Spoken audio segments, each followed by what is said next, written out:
No one would have believed that a simple maid could awaken the heart of a millionaire accustomed to luxury, parties, and women who paraded around just to be seen. But that's exactly what happened. Amidst the silent corridors of a New York mansion where chandeliers glittered over marble tables and secrets lurked behind closed doors, one look changed the fate of two distant worlds. He, the man who possessed everything but carried a void that not even dollars could fill. She, the invisible woman, with calloused hands and a wounded soul, who carried in her eyes a truth that money couldn't buy. The millionaire promised eternal love, swore to be different from everyone else, and she believed him. But promises are fragile, and fate always finds a cruel way to test the faith of those who dare to dream.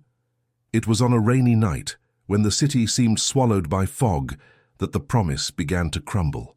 Her heart raced as she saw the luxury car pull up in front of the mansion, but he wasn't the only one getting out. Beside the millionaire stood another woman, in a shimmering dress and a calculating smile, holding his arm as if she already owned everything. The maid felt the ground give way, but remained silent, hiding her pain behind a submissive posture. What she didn't know was that that moment would be just the beginning of a silent battle, in which life would exact a heavy toll for every lie, every humiliation, and every choice made by the man who claimed to love her. Fate was ready to reveal that, in the game of passion and ambition, no one emerges unscathed. If this story has already captivated you, leave a like and subscribe to follow it until the end. The lights of New York never dimmed, reflecting in the windows of the skyscrapers, as if the entire city were a stage where everyone played the role life had assigned them. On that immense chessboard, he was a golden, shining, untouchable piece, owner of businesses, fast cars and mansions, surrounded by discreet security. The millionaire walked with the certainty of someone who had already conquered everything. But deep in his eyes, there was a weariness few perceived, a loneliness hidden behind the flashes and rehearsed smiles. On the other side of that same world, she had nothing but her own courage. The maid arrived every morning on crowded buses, crossing cold avenues, always carrying a simple lunchbox and a coat that no longer protected from the biting wind. Her universe was the silent routine of services that no one appreciated, the tasks that seemed invisible, as if her presence were never noticed. Yet there was a strange strength within her, a hope that insisted on surviving, even when everything said it was impossible. Their meeting seemed unlikely, almost a mistake of fate, but it was precisely in that mistake that something began to blossom. He had grown accustomed to not seeing anyone outside his circle, but one day, when he returned home early, he found her in the garden, discreetly cleaning a small marble statue forgotten by the others. What caught his attention wasn't the gesture itself, but the delicacy with which she did it, as if caring for something precious. For the first time in a long time, he stopped to truly look at someone outside his sphere of luxury. There was a profound silence in the scene, interrupted only by the distant sounds of the city. And it was in that silence that he saw her, not as an employee, but as a living, breathing presence, carrying a sincerity impossible to ignore. She, for her part, didn't know how to react. She was used to lowering her head, disappearing before the haughty gazes of her bosses. But in that moment, something different happened. When his eyes met hers, she felt a chill, as if she'd been plucked from a life of invisibility. There was something magnetic, dangerous, and yet irresistible in that gaze. She knew she didn't belong there, but even so her heart raced. The millionaire began making excuses to pass her around the house.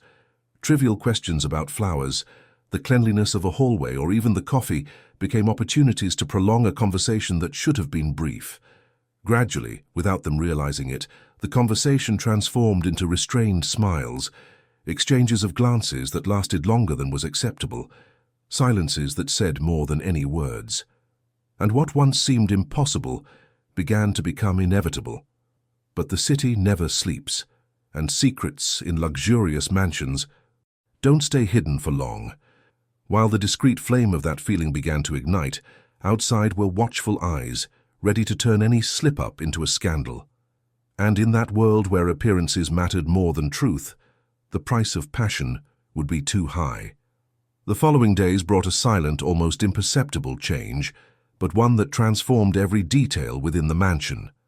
The millionaire, accustomed to the frenetic pace of meetings, travel, and social engagements, began making excuses to stay home longer. The employees found it strange but kept quiet, knowing that certain questions could cost them their jobs. The maid, for her part, tried at all costs to keep her temper under control, pretending nothing was happening, even though each encounter shook her soul. The previously cold hallways seemed warmed by his presence. The stolen glances he shared in the mornings transformed the work routine into a dangerous field where any slip-up could expose them. One afternoon, the rain was beating down on the windows of the main room when he suddenly appeared, interrupting her while she was polishing the oak table. The silence between them was thick, and for a moment it seemed as if even the sound of the storm had ceased. He approached slowly, his eyes fixed on hers, and wordlessly held her hand for a brief moment. It was only a touch, but it was enough to ignite what had until then remained hidden. She recoiled, frightened, whispering that this couldn't happen, that there were rules, that he had a reputation to protect. He simply smiled, with that confident air of someone who believes he can bend the rules of the world. "I know what I'm doing," he murmured, as if his word were enough to shield them both from the inevitable judgment. The weeks passed and their closeness intensified. Business dinners were cancelled without explanation, trips postponed, and the millionaire increasingly retreated into his own home, as if that refuge were the only thing that truly mattered. He offered small gestures, flowers hidden in the servants' room, notes tucked into handkerchiefs, discreet gifts that left her torn between fear and hope. Each time she tried to pull away, he pulled her back with sweet promises, words that seemed too sincere to ignore. But the mansion wasn't just luxurious walls, it was also a living organism, where everything was seen and discussed. Whispers began to run through the hallways, suspicious glances appeared from the older employees, and even the driver was already aware of the need to invent excuses to justify his boss's absence. The danger came not only from outside, but from within her own heart, which, against all her convictions, was beginning to believe in the possibility of a future with him. It was then that the first crack appeared. On a gala night, when she believed he would find any excuse to stay home, he left, dressed in an impeccable suit, claiming it was just a quick event. The clock ticked, the hours dragged by, and she lay awake with a strange sensation in her chest. When he finally returned, the scent on his clothes wasn't hers.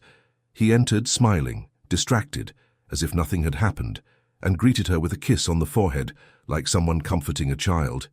She remained silent, but a suspicion began to grow within her. The burning passion promised paradise, but it was already beginning to carry the poison of doubt.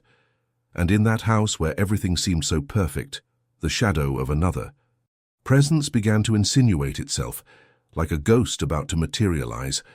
Winter was beginning to show signs in New York, blanketing the streets with a cold wind that made everyone huddle in their coats. Inside the mansion, however, the atmosphere seemed heated by a strange, almost suffocating anticipation. The maid sensed something was about to happen, though she couldn't quite put her finger on it. That evening, the millionaire announced he would be arriving with someone for an important dinner. A small, unimportant event, in his own words. She tried to believe it, tried to convince herself it was just another business appointment. But when the door opened and the elegant figure walked through the foyer, reality hit her hard. The woman who got out of the car next to him looked like something out of a magazine. Tall, dressed in red silk that reflected the light from the chandeliers, her hair perfectly styled, and her smile calculated. She walked confidently, leaning on his arm, as if she already belonged there. The impact was so strong that the waitress felt her hands tremble, discreetly dropping the tray she was carrying. The metallic sound echoed through the room, and all eyes turned to her, except his. The millionaire pretended not to notice, introducing the guest as an old family friend, but the way their eyes met belied any simplicity in their relationship. During dinner, the scene seemed like a cruel performance. The other woman sat at the head of the table, laughing loudly at his stories, touching his hand as if marking her territory, and with every gesture making it clear she wasn't there by chance. The waitress, serving dishes and clearing glasses, felt like a shadow, invisible and yet crushed by the weight of her presence. Her heart, which had previously beaten with hope, now tore itself apart in silence, while the millionaire avoided her gaze as if the mere meeting of their eyes could reveal every hidden secret. In the days that followed, the frequency of that woman's visits increased. Sometimes she arrived alone in luxurious cars. Sometimes she accompanied the millionaire to long dinners that ended late into the night. The maid noticed the signs in every detail: different perfumes on his clothes, muffled laughter in the hallways, quick messages on his cell phone that he tried to hide. The promise of eternal love, which had once seemed solid, began to crumble before her eyes like glass shattering on the floor. Still, fate seemed intent on torturing her, for the millionaire wouldn't leave her side. He continued to seek her out in the silent early mornings, continued to whisper words of affection, as if he could live two lives at once, as if he believed no heart would suffer from his duplicity. He asked for patience, assured her that nothing would change, that she remained unique. But how could he believe that when another woman occupied the living room with her expensive perfumes, her dazzling clothes, and her winning smile? It was on a particularly cold night that the mask finally slipped. The waitress was quietly descending the stairs when she heard laughter coming from the library. She peeked through a crack in the door and saw the millionaire with the other woman, embraced before the fireplace as if the outside world didn't exist. The scene burned her eyes, but she didn't make a sound. She returned to the servants' quarters and wept silently, knowing she was facing a love that might never have been hers entirely. The following weeks brought not only the constant presence of that woman, but a studied choreography of small blows to the maid's pride, as if each gesture were calculated to remind her of the place they believed to be hers. The first humiliation came one Saturday afternoon when the house was bustling with caterers preparing an intimate dinner. The guest, with a smile that never reached her eyes, ordered a rare wine and, upon receiving the glass, dropped it lightly, letting the crystal shatter at the maid's feet. "Sorry, shaky hands are contagious," he said, glaring at her maliciously. The silence after the glass cracked seemed to last an eternity. The millionaire next to him cleared his throat, looked away at his cell phone, and pretended not to see. The maid cleaned everything with the precision of someone picking up not only shards, but also pieces of their own heart, and no one noticed that her hands remained steady from beginning to end. Another night, the guest asked the maid for her opinion on a dress purposely left on the back of a chair. "Do you think it's suitable for a woman like me?" she asked, twirling, the silk brushing the marble floor. Before the maid could answer, the other added, "Not that you could understand. There are things we're born with." It was a subtle cut, a bloodless cut, and the maid felt her skin burn as if she'd been exposed to the January wind on the Hudson. Still, she replied with a calmness she couldn't quite pinpoint, "Elegance isn't the fabric, it's the gesture." For a second, the sentence suspended the air in the room. The guest smiled awkwardly, and the millionaire pretended to find amusement in a message that hadn't reached his phone. The house, an attentive organism, reacted. Some employees began to observe in silence, exchanging glances that said more than any comment. The driver, a veteran of so many stories that unraveled in those garages, began arriving a little earlier, as if sensing a storm. The cook began leaving, notes of support hidden in the pantry. "You are greater than all this." And the maid, between one task and another, felt a different kind of strength growing within her, less innocent and more distinct, like water turning to ice on the surface, ready to bear the weight of whatever might come. In a small reception, the humiliation gained an audience. The guest asked the waitress to serve the table, and as she leaned over to reach the main course, she snapped a cutting comment, loud enough to be heard. "It's funny how some people believe they can cross the bridge between worlds with just a look." There was suppressed laughter, glasses set down slowly. The millionaire, cornered by his own silence, simply changed the subject, as if changing the subject could shift the blame. The waitress took a step back and kept her head held high. There were no tears. There was an uncomfortable dignity, a presence that, though invisible, insisted on illuminating the scene. The next day, the guestee arrived earlier than expected, and in front of the living room piano placed an open sheet of music, asking the maid to replace the flowers in the arrangement with something less provincial. It was then, unintentionally, that the maid noticed the signature at the bottom of the music. The millionaire's name dated years ago, a handwritten composition no one had ever heard.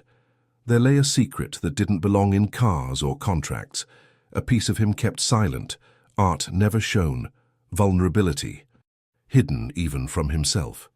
She replaced the flowers, and before leaving, aligned the sheet of music with devout care, as if returning something sacred to the altar. Then she saw the guest's reflection in the piano mirror, her eyes half closed, watchful, and understood. This wasn't just a dispute over affection, it was territory, it was power. Late that afternoon, the maid was called into the office. The millionaire, his hands clasped together, seemed smaller than the suit he wore. He spoke, vaguely, begged for understanding, and argued with the twisted logic of someone trying to reconcile their own weakness with the desire to appear righteous. "Things are more complex than they seem," was all he could manage. She nodded silently, not because she accepted the excuse, but because she had learned that words, when empty, are worth less than the weight they carry. As she left, she passed the guest in the hallway. "Some doors don't open from the inside," the woman whispered, leaning against the doorframe like an enthroned queen. The maid didn't answer. She simply walked to the back window, the one overlooking the garden where, months before, it all had begun.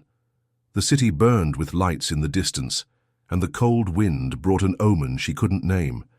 It wasn't surrender, it was preparation. The kind of silence that precedes the tide turning, invisible first, irreversible later.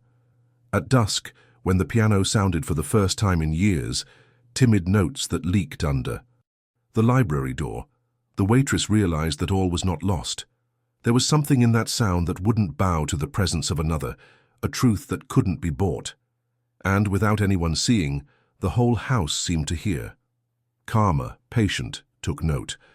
Autumn painted the streets with golden leaves, but inside the mansion the atmosphere grew increasingly heavy, stifling like the air before a storm. The maid walked the halls with firm steps, even as her heart bled silently.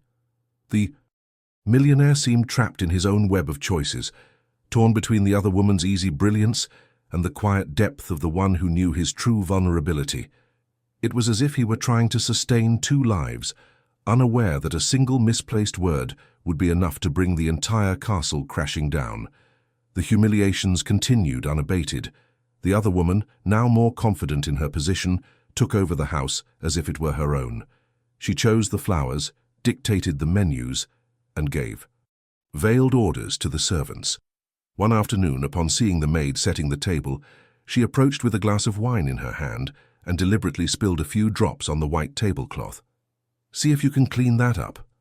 After all, that's what you're good for," she said, chuckling softly. The room froze and everyone present averted their eyes, as if afraid of being swallowed by the same contempt. The millionaire entered soon after, saw the damage, but chose to pretend he didn't notice. The venom hidden in the gesture. This indifference was more painful than any insult. Still, something inside the maid didn't break. On the contrary, it seemed to harden, taking on a strength no one could define.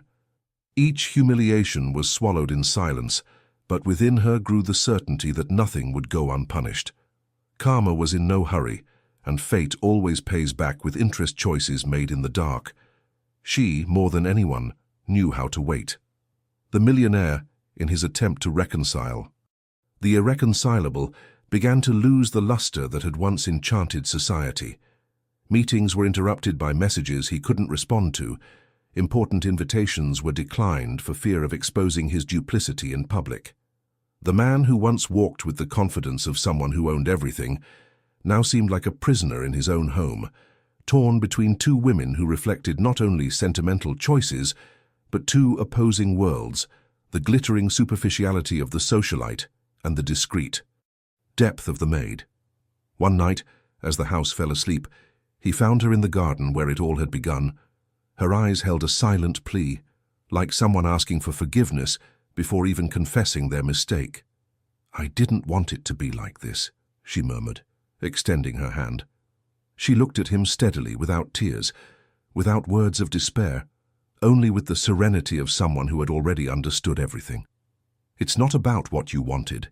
It's about what you chose," she replied, and the sentence hung in the air like an echo he couldn't shake. In the following days, the other woman's humiliations became more pointed, as if she too sensed her control slipping away. She turned every visit into a spectacle, every laugh into a provocation, every word into an arrow. But behind all this theatrics lurked fear, the fear of losing to the one he never challenged, but whose silence spoke louder than any conquest. The cornered millionaire found himself increasingly dwarfed by the maid's invisible greatness, and this difference began to eat away at him from within. In that luxurious house where every corner reflected power, something invisible moved slowly, preparing an outcome no one could stop. The world might applaud the other, but fate had its own plans, and when the tide turned, no amount of jewelry, perfume, or rehearsed smile would be able to stop the silent justice already working within those walls. Time seemed to speed up, and with it the fragile bonds the millionaire tried to maintain were unraveling like frayed threads pulled by invisible hands. The mansion, once a scene of secret meetings and complicit silences, now became a field of constant tension, where every glance betrayed truths no one dared speak aloud. The millionaire no longer had the same sparkle in his eyes, no longer sported the same confident smile that so impressed the New York salons. He was tired, divided, consumed by choices he thought he controlled, but which, little by little, took on a life of their own. Businesses began to feel the weight of this shock. Important meetings were cancelled at the last minute, investors complained about delays, and the ever-vigilant society columns noted his absence from events he would never have missed before. The man who had seemed untouchable now appeared like a ghost of himself, trapped between two women who symbolized not only loves, but also paths. The socialite, with her scandalous laughter and theatrical gestures, occupied every public space with authority, while the maid, silent and firm, was the mirror that revealed the truth he strove to deny. One cannot live on appearances forever. Inside the house, the servants began to notice the decline. The chauffeur, who once proudly opened the doors of luxury cars, now sighed when he saw his master rush in, as if fleeing from something. The cook, always attentive, noticed the lack of appetite at dinner, expensive dishes untouched, wine served only for appearances. Even the mansion seemed different. The chandeliers shone less brightly, the hallways echoed more emptily, as if the space itself knew something was about to collapse. The maid, however, did not actively seek revenge. Her silence was more powerful than any spoken word. He sought her out in moments of despair, begging for attention, asking for a gesture of affection that would make him believe there was still salvation. And she, though hurt, remained present, not out of submission, but out of a sense of dignity he would never understand. Each calm response, each firm gaze, was like a mirror held before his conscience. The millionaire began to realize that it wasn't just the wealthy woman in the room next to him that was destroying him, but the emptiness of being unable to choose what truly mattered. Society, attentive as ever, began to whisper. At discreet dinners, in corporate hallways, in newspaper columns, rumors emerged that the great man was lost in forbidden passions, incapable of maintaining the empire he had inherited. The scandal, still veiled, loomed like a shadow about to reveal itself. And as if that weren't enough, the other woman, sensing his fragility, increased her presence, pressing with ever-increasing demands, as if to wrest from him not just attention but dominance. It was in a silent dawn that the millionaire stared at his own reflection in the mirror of his office. Red eyes, trembling hands, his tie thrown aside. He remembered the first time he had seen the maid in the garden, the inexplicable peace he had felt in that moment, and realized how he had destroyed something pure in the name of fragile vanities. The tear that fell was not of love, but of shame.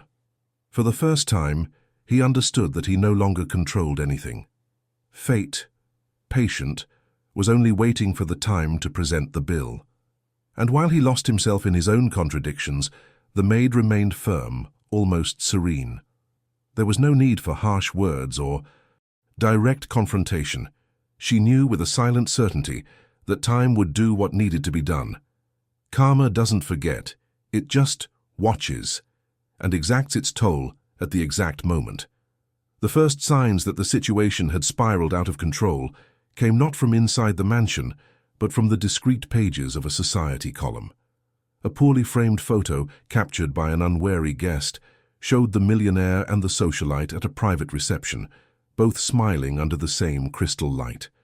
The detail that went unnoticed by many, but not by the most observant eyes, was the absence of the wedding ring, which he never removed at official events. This detail alone was enough to spread rumors quickly, fueling speculation about business fragility, emotional instability, and closely guarded secrets. The millionaire's empire, built around an impeccable image, was beginning to be eroded by the relentless whisper of the Manhattan streets. Meanwhile, inside the mansion, the socialite's presence grew like a shadow.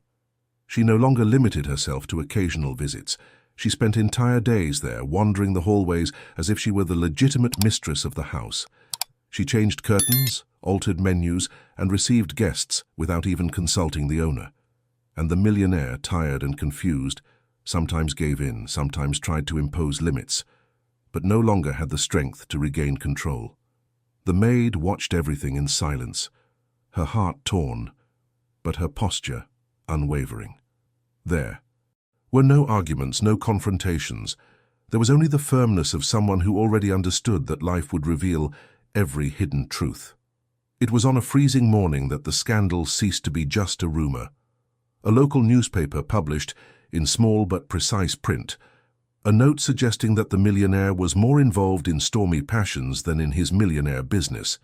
Investors began to quietly question his stability. Longtime partners, uncomfortable, avoided calls. The empire that once seemed untouchable now swayed like a tower in the face of a silent earthquake. And the socialite, realizing the fragility of the situation, showed her true colors. Dinners and gifts were no longer enough. She demanded expensive trips, signed contracts in her favor, promises that bordered on blackmail. She didn't love the millionaire. She loved the position he could give her. And the more he gave in, the more he lost his dignity. With each demand met, a piece of his soul shattered, until, silently, he began to realize there was no longer any innocent choice. Every step he took with her pushed him toward the abyss. The maid, on the other hand, remained as always, discreet, dignified, almost ethereal. The other employees now regarded her not as a mere employee, but as someone who represented an invisible force within those walls. Words weren't needed to understand that she carried a truth no one could erase. And the millionaire, in his few moments of lucidity, saw this. He saw it, and hated himself for not having had the courage to choose what was real when there was still time.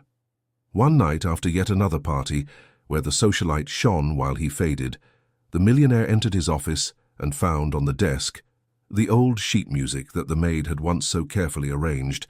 He didn't know how it had gotten there, but upon seeing his own name written on the notes, he felt a searing pain. It was as if his truest self was crying out for help, and he, now a prisoner of empty ambitions, no longer knew how to respond. Outside, the city continued to bustle, but inside that mansion ruin loomed, inevitable. And in the midst of this collapse, the socialite no longer seemed like a conquest, but the embodiment of punishment. The millionaire was beginning to understand. There was no stopping what was already written. Karma was just waiting its turn to knock on the door. Winter was advancing, and with it, a heavy silence hung over the mansion. It was no longer just distant rumors or hidden comments in society columns. Now the millionaire's downfall had become a public spectacle. On a gala evening, one of the few where he dared to appear in society accompanied by the socialite, the humiliation was blatantly revealed. Upon arriving at the ballroom illuminated by golden chandeliers, journalists jostled for space to capture images of the couple. The questions were direct, sharp as razors. Do you confirm the separation? Who is the new lady of the house? "What will your shareholders say?" He, accustomed to dominating any room, was speechless. The man who controlled billion-dollar negotiations couldn't articulate a single convincing answer. From the back of the room, discreetly positioned in her impeccable uniform, the waitress watched. She wasn't there by chance. She'd been called in as part of the party's catering team, and destiny had placed her before that scene, as if the universe had willed her to witness every piece of the mask falling. Away. She saw the millionaire hesitate, saw the socialite's calculated smile harden as she realized the audience was no longer applauding, but judging. And the moment flashbulbs burst mercilessly, she realized the castle was beginning to crumble before everyone's eyes. In the following days, the press gave him no respite. Headlines carried harsh phrases: "The empire in crisis," "The millionaire lost in scandal," "The woman who shares her fortune and reputation." Society, which had previously revered him, now regarded him with suspicion, as if he were just another weak man faced with trivial temptations. Investors pressed, meetings were cancelled, and the fortune he had built over decades began to crumble before the eyes of the world. Inside the mansion, the socialite became increasingly cruel. Knowing she was the center of attention, she acted as if she were the legitimate mistress, barking orders, demanding luxury, treating the maid with calculated contempt. But there was something in the maid's eyes that deeply disturbed her. It wasn't submission, it was firmness. It was as if even in the face of so much power and humiliation, she possessed a dignity that could never be stripped away. And this silent dignity was proof that the game wasn't over yet. The exhausted millionaire tried to reconcile external pressures with internal chaos. He sought solace in moments of solitude, sometimes calling his maid for brief conversations, trying to find in her the peace he had lost. But every word he spoke seemed like a belated cry for help, as if he wanted to erase the past without facing his choices. She listened to him in silence, not out of coldness, but because she knew there was nothing left to say. Fate had taken the reins, and any gesture now would be just part of the inevitable reckoning. One night, the millionaire arrived drunk from yet another failed attempt to redeem his public image. He sat at the piano and tried to play, but his trembling fingers stumbled over the keys. The maid, hidden in the hallway, watched in silence. He wept, not only for what he had lost in the outside world, but for the emptiness that consumed him inside. He wept because, deep down, he knew he had chosen ruin with his own hands.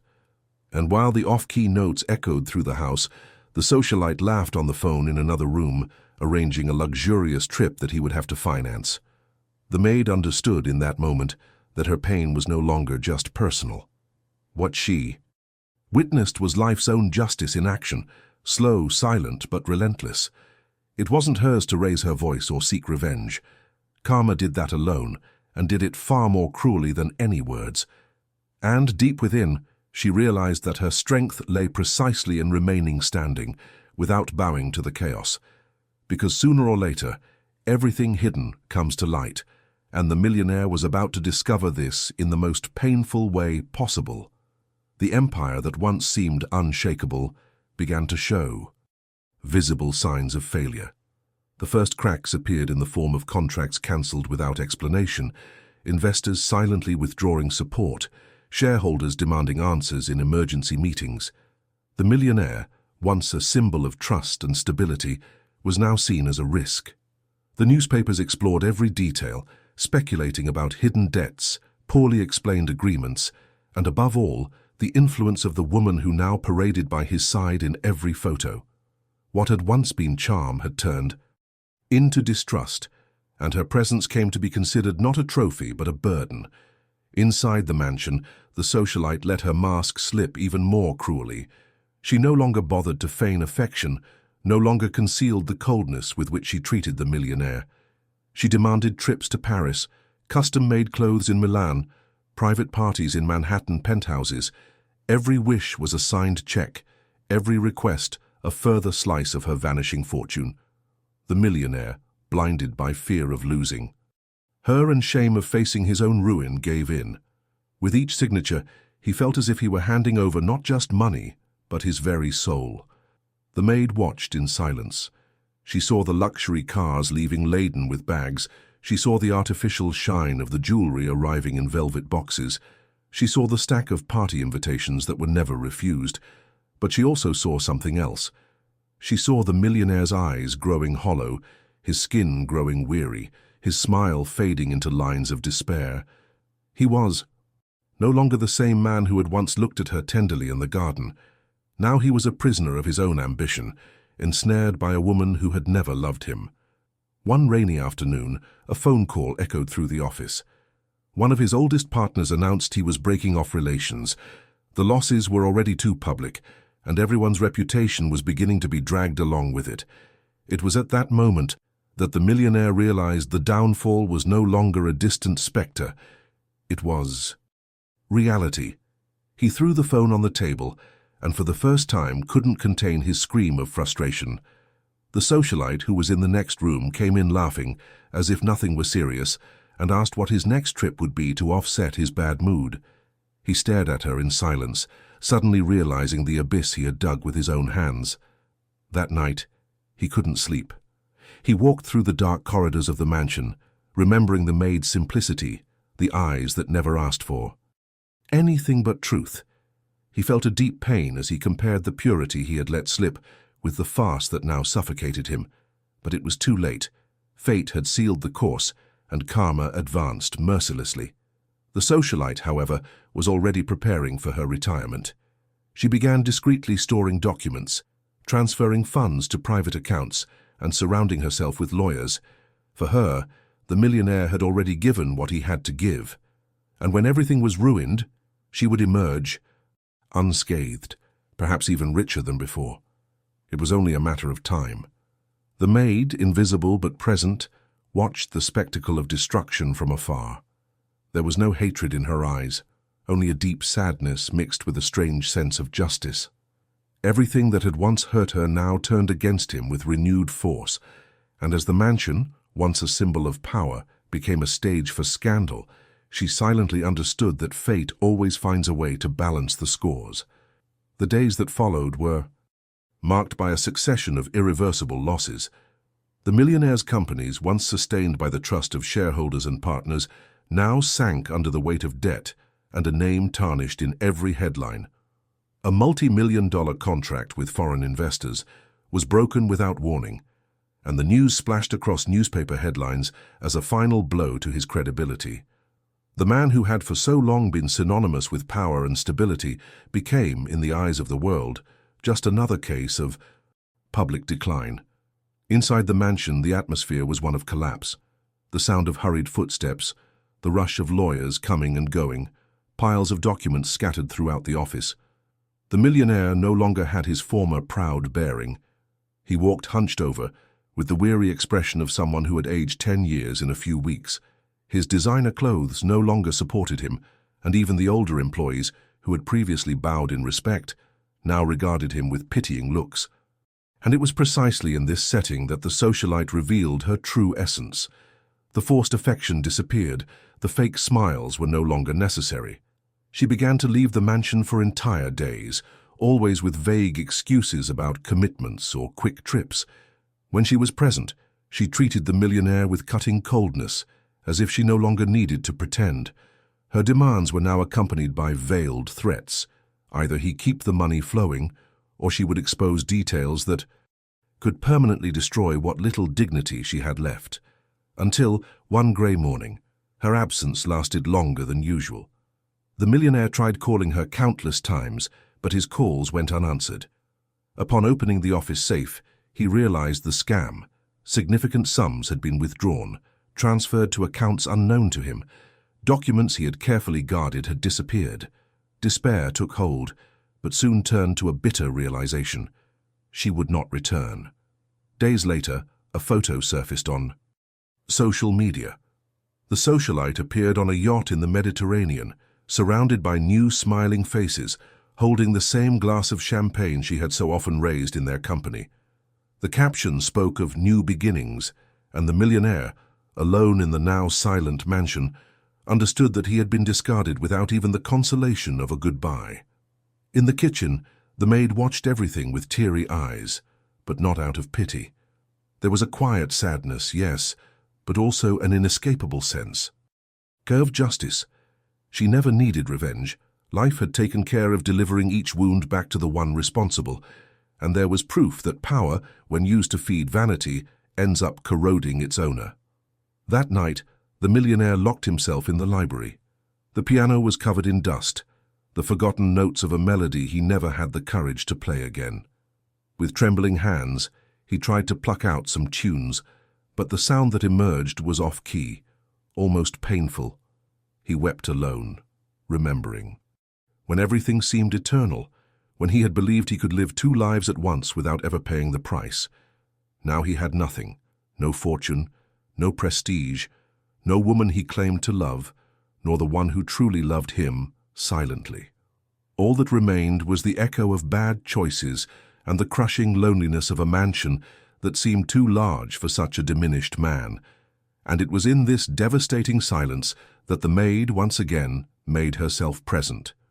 She said nothing, offered no words of comfort, simply turned on the living room lights and continued her duties as she always had. Her dignity was like an open wound before him, a constant reminder that true wealth was never found in jewels, travel or contracts, but in what he had despised. The days following the socialite's departure were the quietest the mansion had ever known. The hallways, once filled with hurried footsteps, unexpected visitors, and artificial laughter, now echoed only with the distant sound of wind blowing against the windows. The millionaire wandered from room to room like a spectre, shuffling his feet, his gaze lost, his body marked by exhaustion. The man who had once been feared and envied by the entire city now seemed like a directionless survivor, crushed by his own past. It was in this emptiness that he began to seek the maid's presence with increasing frequency. There were no more orders, no forbidden whispers, no sweet promises as before. There were only fragile, almost childish requests. "Stay a little longer. Play that song again. Talk to me, please." The millionaire seemed desperate for any gesture that would break the devastating silence. Sometimes he would sit in the kitchen while she washed the dishes, watching silently, as if that simple gesture were the only thing he still had that was true. One afternoon he called her into his office. The curtains were drawn, the desk covered in papers and bills he could no longer pay. With a choked voice, he confessed what he had never dared to say before. He said he regretted every choice, that he had realized too late the value she held, that all the luxury and promises in the world were no match for the unwavering silence of her presence. He tried to extend his hand, but the gesture was fragile, lacking the authority it had once possessed. The maid listened to him silently, as she always did. Her eyes held no hatred, but neither did she feel the spark of hope he sought. There was only compassion and distance, like someone looking at a child who keeps repeating the same mistake. "You confused love with power, and now you understand the difference," she replied calmly, and the sentence sounded like a verdict impossible to dispute.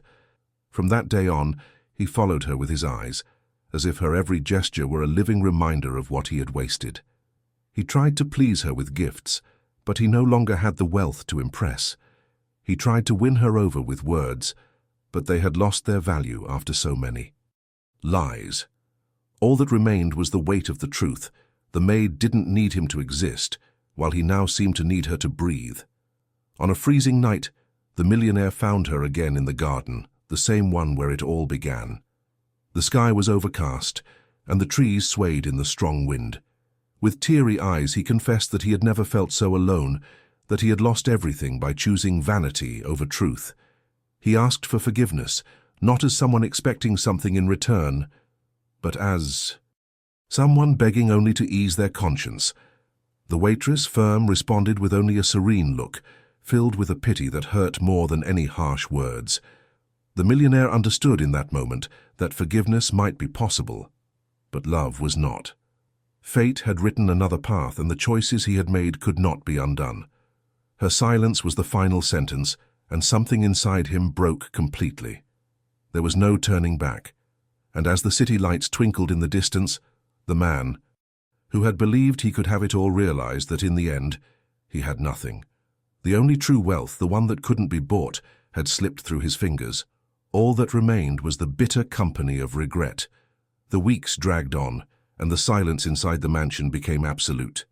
The millionaire was no longer visited by anyone. His associates had drifted away, his friends evaporated, and even his most distant relatives avoided being associated with his tarnished name. The house, once vibrant with parties and gatherings, was now a cold, empty labyrinth, lit by chandeliers that no longer shone with the same grandeur. In the hallways, only the maid remained as a witness to his downfall, performing her duties with the same dignity as always, but carrying in every gesture the certainty that her path was no longer that way. The millionaire, consumed by regret, spent hours sitting before the piano, where the off-key notes echoed like laments. Sometimes he called for his maid, but no longer with the authority of a boss or the desire of a lover. He called as if seeking company, to keep from going mad alone. His eyes were always red, his beard unshaven, his posture hunched. The man who had once defied the entire city now seemed a forgotten survivor, trapped within his own ruin.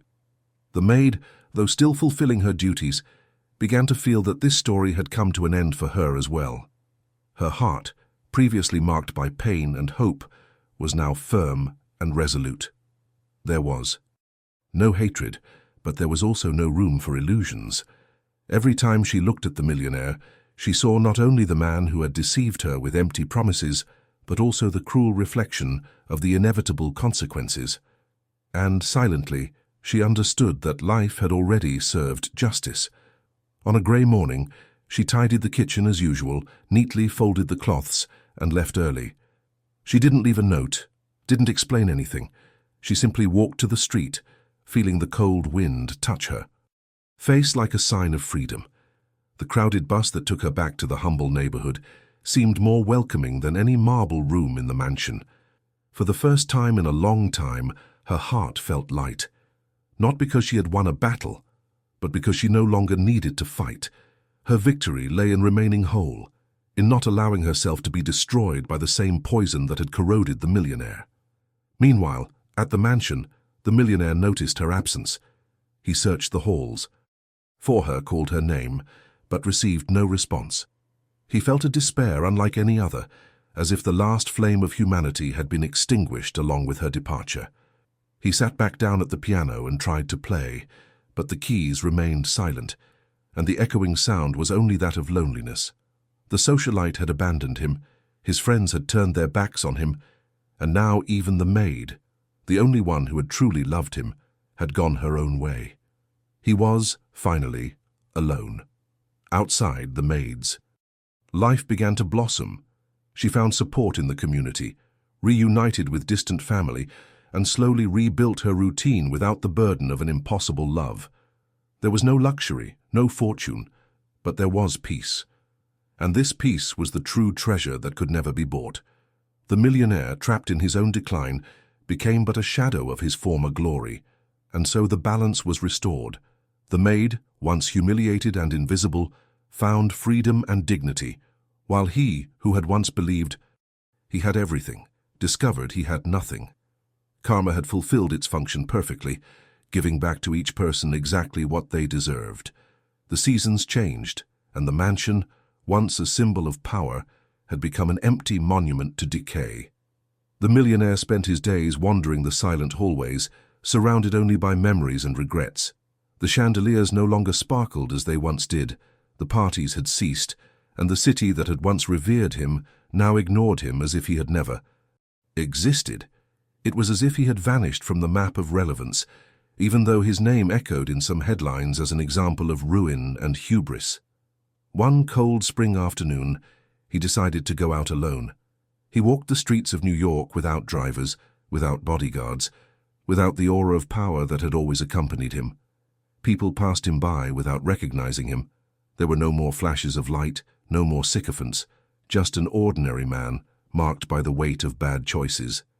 He sat on a park bench, watching simple families smiling together, workers laughing among themselves after work, and understood with a tightness in his chest that this was the true wealth he had never known how to appreciate.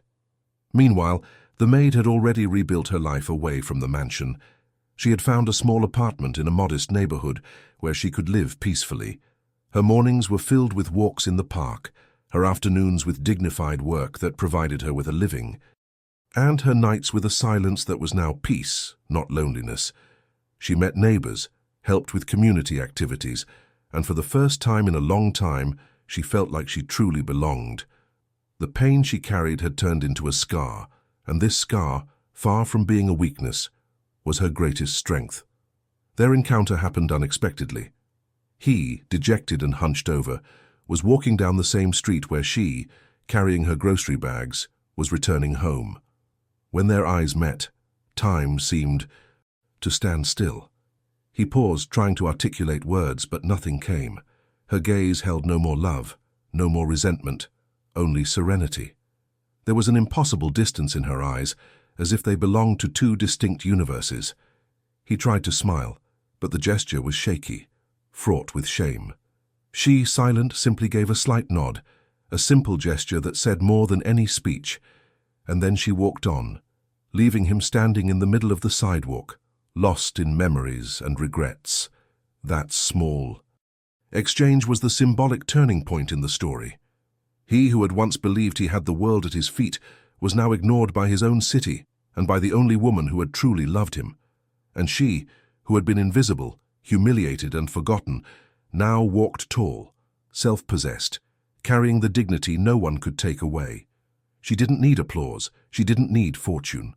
Her victory lay in the life she had rebuilt with her own hands, far from the empty promises that had nearly destroyed her. That night, the millionaire returned to the mansion and for the last time sat at the piano. He played a fragmented melody, a song he had never been able to finish. The notes echoed through the empty corridors, each chord a lament, each pause a swallowed scream. When he finished, he wept silently, not for the woman he had lost, but for the man he had never known. Outside, the city lived on, indifferent to his suffering, as it always does to those who confuse wealth with value. The maid, in her simple home, lit a candle before bed. It wasn't for him, but for herself, a symbol of gratitude for having survived, for having found strength when all seemed lost.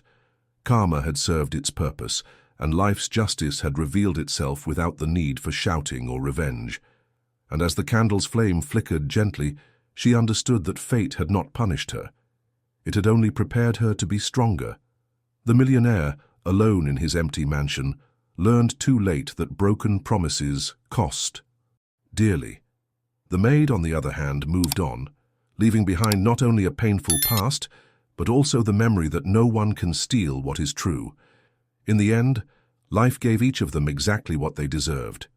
To him, the emptiness of his choices. To her, the silent fullness of her freedom. If this story touched you in any way, leave a like and subscribe to the channel to follow the next stories full of emotion, twists and turns, and justice of fate.